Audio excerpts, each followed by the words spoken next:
Hi, welcome back to my channel.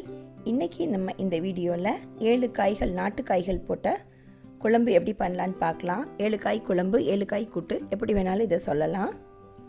நாட்டு காய்கறிகள் மட்டுமே போட்ட குழம்பு. இதுக்கு நான் கத்தரிக்காய், மொச்சக்காய், மஞ்சள் பூசணிக்காய், துவரங்காய், வாழைக்காய்,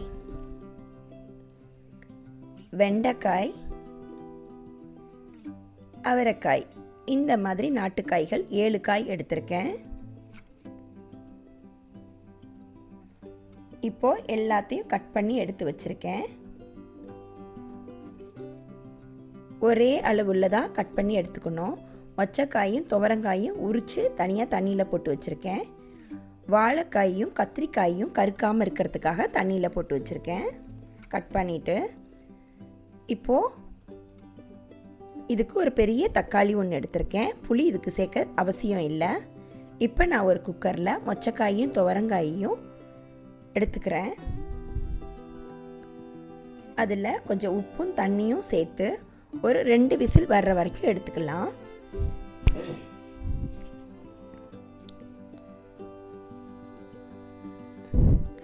இந்த குழம்புக்கு இவ்வளோ பெரிய ஒரு தேங்காய் மூடி ஒன்று எடுத்திருக்கேன்.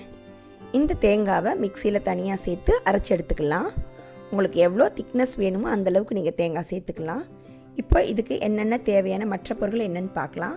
தாளிக்க கொஞ்சம் சோம்பு, கொஞ்சம் வெந்தயம் எடுத்திருக்கேன். கடுகு கூட கொஞ்சம் போடலாம், ஆனால் நான் போடல.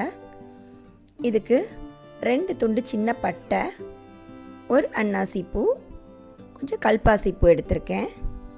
கொஞ்சமாக தான் சேர்க்கணும், அந்த வாசனை ரொம்ப தெரியக்கூடாது.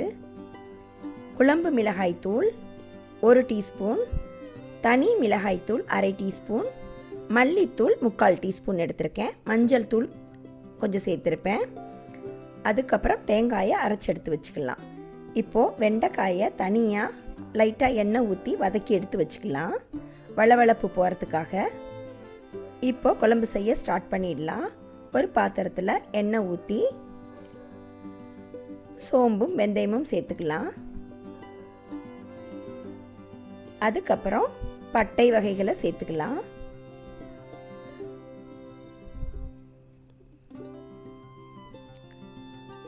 அப்புறம் கட் பண்ணி வச்ச அவரைக்காய், கத்தரிக்காய், இப்படி ஒவ்வொரு காயாக நான் சேர்த்துக்கிறேன்.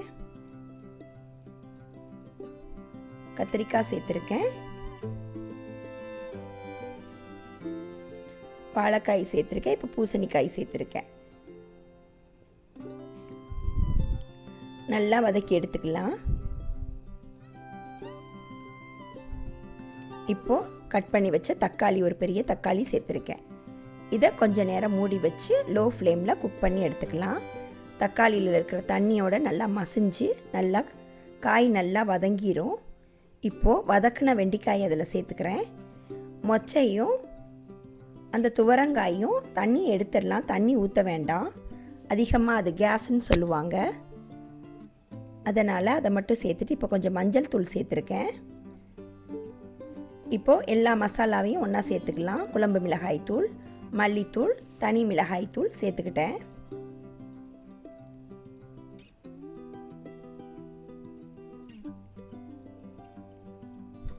நல்லா வதக்கி எடுத்துக்கணும். இப்போ தேவையான அளவு உப்பு சேர்த்துக்கலாம்.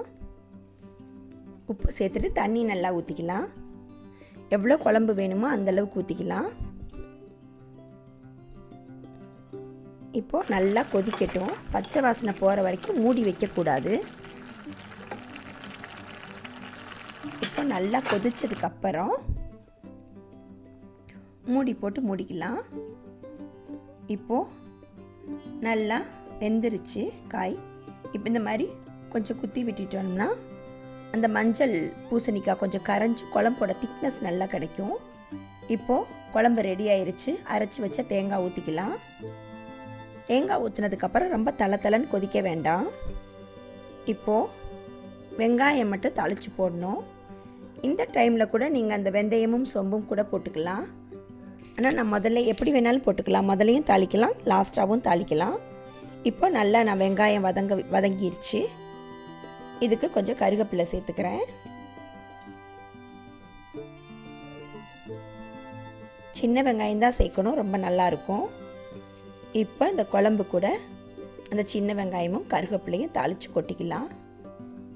கடைசியாக சேர்க்குறப்போ நல்ல வாசனையாக இருக்கும். இப்போ இந்த குழம்பு ரெடி ஆயிடுச்சு. இது இந்த மாதிரி கெட்டியாக இருந்தால் நல்லாயிருக்கும். இப்போ ஒரு பாத்திரத்துக்கு மாற்றிக்கலாம். இது 9 காய் போட்டு செய்வாங்க, 7 காய் போட்டு செய்வாங்க, 11 காய் போட்டு செய்வாங்க. இது ஃபெஸ்டிவல் டைமில் செய்வாங்க. இதை நீங்கள் கண்டிப்பாக ட்ரை பண்ணி பாருங்கள். எப்படி இருக்குதுன்னு வழக்கம் போல் கமெண்ட் பண்ணுங்கள், லைக் பண்ணுங்கள், ஷேர் பண்ணுங்கள், சப்ஸ்கிரைப் பண்ணுங்கள். தேங்க்யூ.